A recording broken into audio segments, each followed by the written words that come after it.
Hi mga boss. So, kamusta kayo? Ayan, nung mga nakaraang araw, mga nakaraang linggo.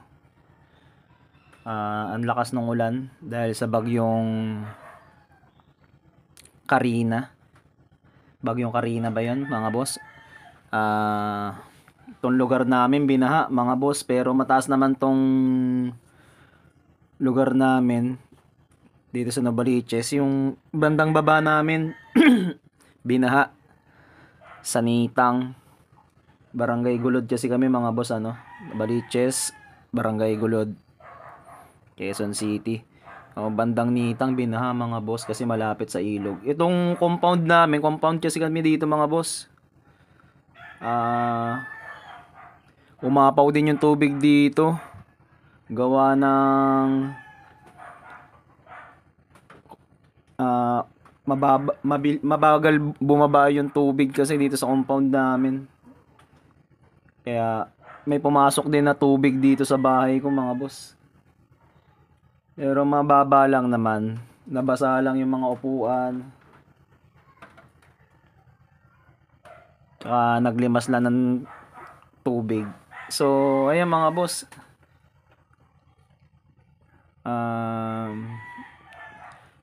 Meron tayong bagong gamit na i-share na naman sa inyo.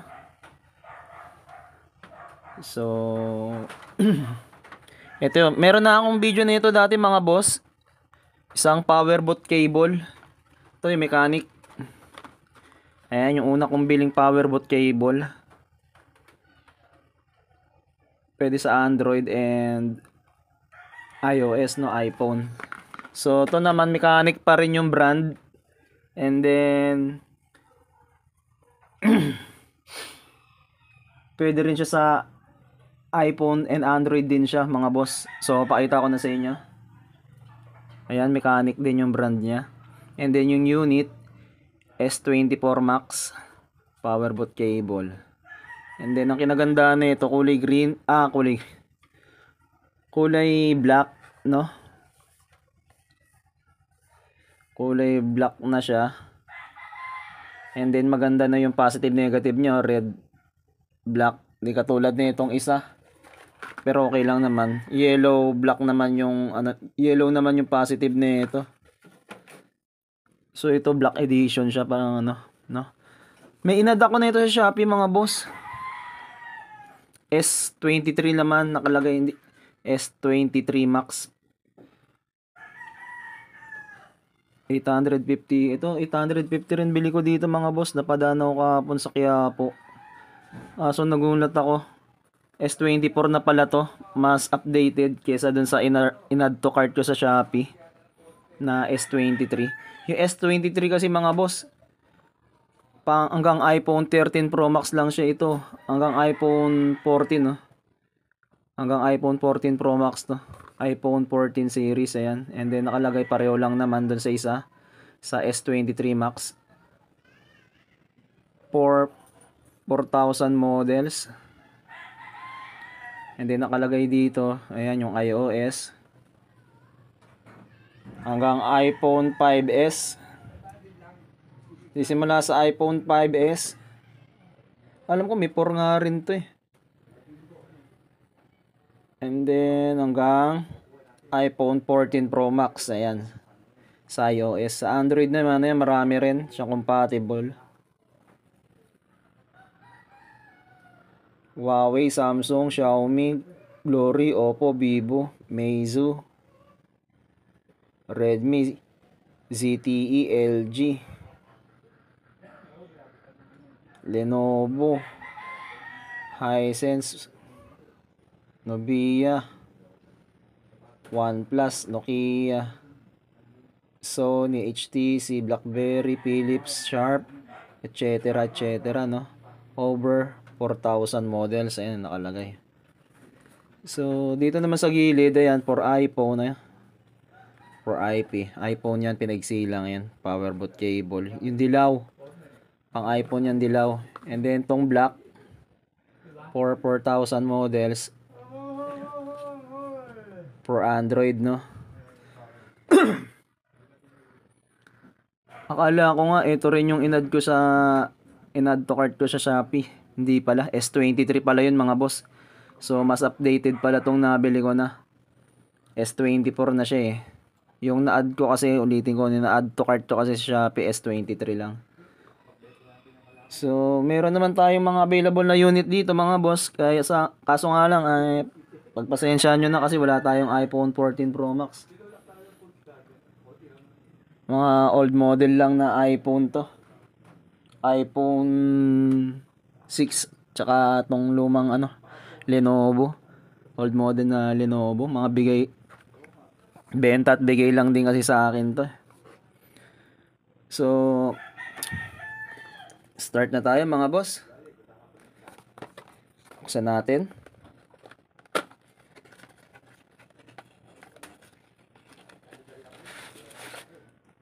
Yung mga ganito, sa second floor ko to nabili mga boss eh. Sabi ko pwedeng testing ma'am sa power supply nyo. Ayaw nila magpa-testing. Pero meron naman silang 7 days replacement, no? Kung may problema man yung unit. 7 days replacement naman to.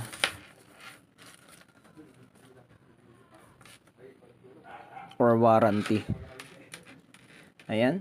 Ewan ko lang sa ibang tindahan doon sa Quiapo mga boss, kung merong warranty. Ayan, mechanic. Powerbot cable. S24 Max. And then yan yung mga kanyang mga terminal. Tsaka kinaganda na ito mga boss, tong na siya, flex cable na siya mga boss, yung ginamit. Di katulad nung isa, yung kulay blue na pinakita ko kanina, yun eh, hindi pa siya flex cable. Ayan ito flex cable na yung ginamit sa kanya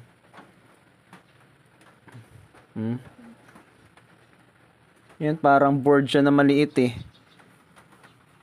Pinaka terminal niya to, hindi siya flex cable. Ayan ang maliit na board.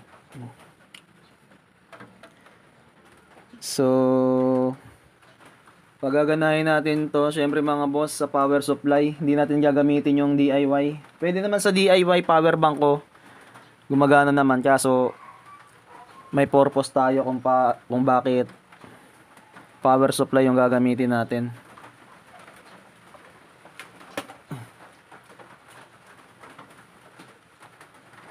Ayan, saksak natin sa power supply.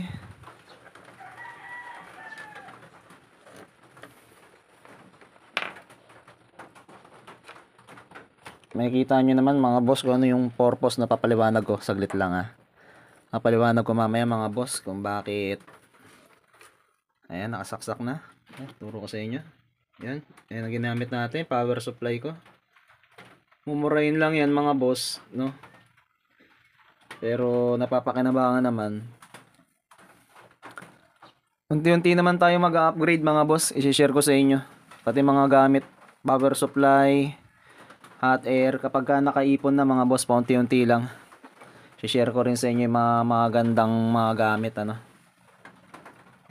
So, nakasaksak na. Power on natin. Ayan.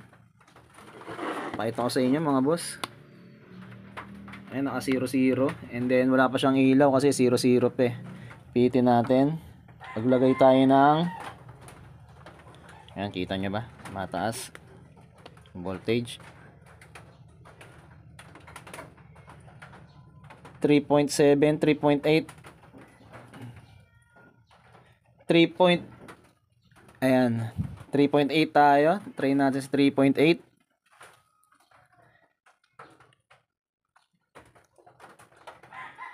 Ay, mag-stable Ayan. Ayan, kahit 4.0 okay lang naman yan mga boss. Dahil may board naman to sa loob na babasa niya kung ano yung voltaheng pumapasok sa kanya. So, yung purpose ko mga boss, kung bakit power supply yung ginamit natin. Tingnan nyo mga boss ano mangyayari. Kapag nasobrahan kasi ito sa voltage mga boss, Hanggang 4.6 lang ata to eh. O 4.8. Ayun, 4.7. Ayun, nag 4.8 mga boss. Narinig nyo? Nag-buzzer siya. Ayan, tuloy-tuloy yung buzzer. Ririnig nyo? Dito yan sa powerbot cable. Ewan ko mga ba dito sa isa na to. Itong una kong powerbot cable. Pupugak-pugak lang yung tunog niya. Hindi siya nagtutuloy-tuloy. Sira ata yung buzzer nun. So ito nagtuloy-tuloy siya. Nag-warning siya mga boss. And then kapag sinobra mo pa, ayan, lalong pa tinaasan, mamamatay na yan. And 5 volts. Pag nag 5 volts ka, nagwa-warning na siya. 4.8 meron pa rin. Ayan, 4.7 to 4.6. Hanggang 4.6 lang to yung nakalagay sa box mga boss eh.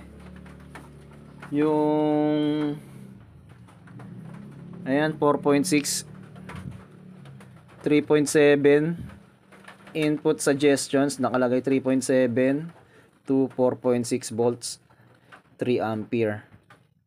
Kita nyo ba? Maliit kasi sulat eh. Nagbabuzzer siya kapag lumagpas na sa 4.6. Ay, 4.7 okay pa rin naman, tinatanggap niya pa rin eh. Ay, 4.8 oh, nag-buzzer na siya. Sa 4.8 mga boss, nag-buzzer na. So, ibig sabihin hindi niya recommended. Ayan, hanggang 4.6 to 4.7 lang. Kaya baba natin yung volts.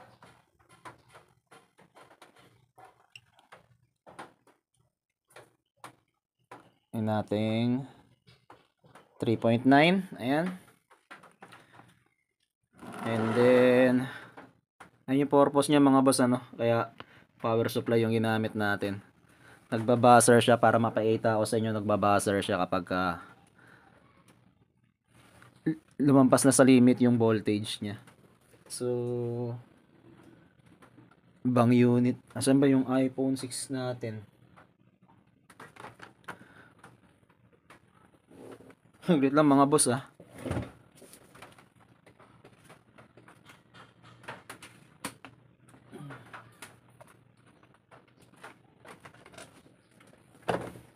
Ito. Ayan. iPhone 6. Binenta lang to dito mga boss ng tambay. Sabi niya naapakan niya daw dati. And then yung battery nito sablay na rin. Lumubo na. Hindi na rin gumagana kaya tinanggal ko na rin ano. So try natin ito testing. Ayan. iPhone 6. Hanap tayo ng pang iPhone 6. Eto. Ayan nakalagay mga boss oh. 6, 4, 7. So tatlo siya yung compatible niya. Pwede siya sa iPhone 6 to. Ito yung lalagay natin dito sa terminal. Try natin kung ano yung ano na itong iPhone 6 na to. Ayan, para may ma-demo ko sa inyo mga boss. Then bukan natin yung power on. Ito nyo ba mga boss? Yun, nagliwanag.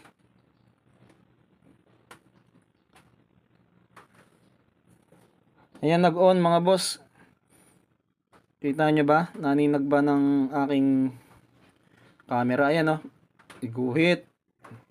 So basag pala ang LCD talaga na ito mga boss. Ayan. Naninag nyo ba? Ayan. Unti-unti nang luminaw. Ayan, pati sa baba. So basag talaga LCD nito. 20 pesos lang naman bili ko dito mga boss eh. Kaya di naman nakakapanginayang. Ayan.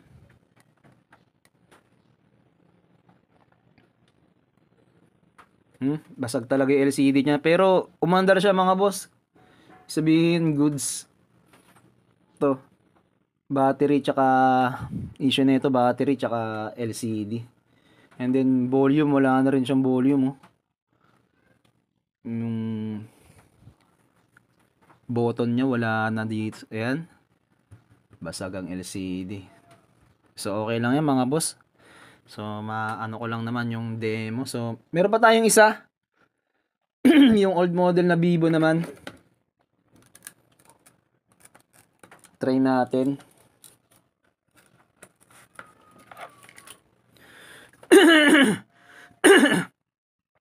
Yung pang Android kasi mga boss, may nakalagay lang siyang ano, M12, MC12, MC1, MC10, ayan, MC, yung nakalagay naman sa kanya.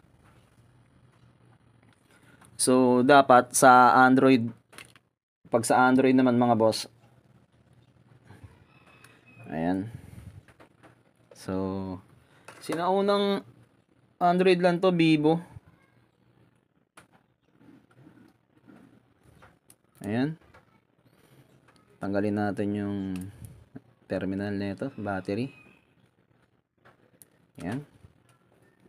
And then, hahanapan nyo siya mga boss. Kasi wala nga nakasulat na unit to. Kung anong compatible niya, no? Hahanapan mo siya. Ayan, gaganyan mo lang sa pagtabihin nyo lang kung ano nyo, sa tingin yung katulad, ayun yung gamitin nyo. Pero wag nyo pepersahin kung ayaw pumasok mga boss, ha. Baka madurog yung terminal niya, masira nyo. Kaya ingat din sa paggamit mga boss, ano. Ganyan natin to.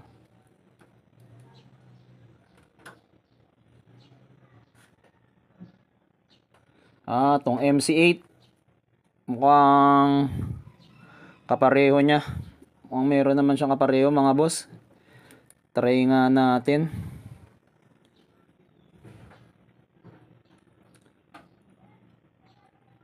Ayan.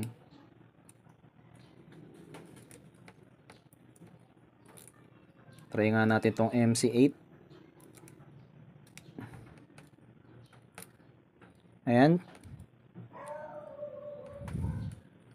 Maglapat naman siya mga boss. And then power on natin. Tanggal pala yung flex cable ng power and volume. Lagay natin. Tingnan natin kung magpa-power mga boss. Wait lang Ano nyo ba? Ayun, nag-vibrate. So ayan, nag-open mga boss.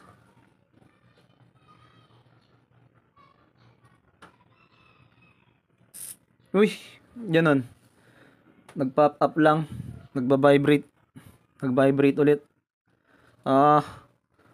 Namatay na naman. Nako, tanggalin nga natin yung terminal ng power and volume. Mukhang shorted yung power button na ito mga boss. Tanggalin natin. Pag nag-pop up, ayun. Ayan, tinanggal ko yung flex cable niya, terminal. So, tignan natin kung magpa-pop up lang, kung magtutuloy na. Ayan, kahit old model na Vivo mga boss, may compatible naman. Marami naman kasi itong compatible, itong Mechanic S24 Max powerbot cable natin. Nakalagay nga dun 4,000 models. Ba, totoo ba yun mga boss? Nga. So ayan, bigay kasi ito ng ate ko, ayan, pamangkin ko. Bigla na lang daw namatay. So, ay, may password. Pero napagana natin mga boss Ako, mali. Ano bang password na ito?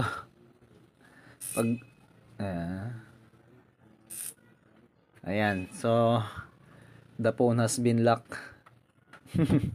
Di natin na ano yung password, di natin alam, di ko nahingi sa pamangkin ko. So gumana rin mga boss, kitang-kita nyo naman tong old model na Vivo. Tanggalin na natin.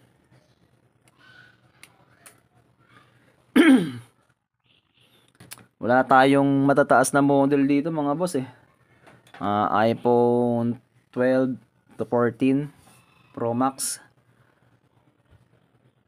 Hanggang iPhone 14 Pro Max siya mga boss. Saan na ba yun?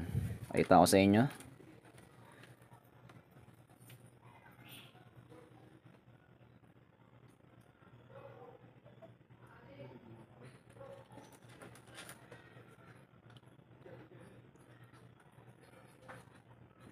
Ayan. Ito ay panggang iPhone 14 Pro Max mga boss. Tahan nyo ba? Maliit kasi yung sulat.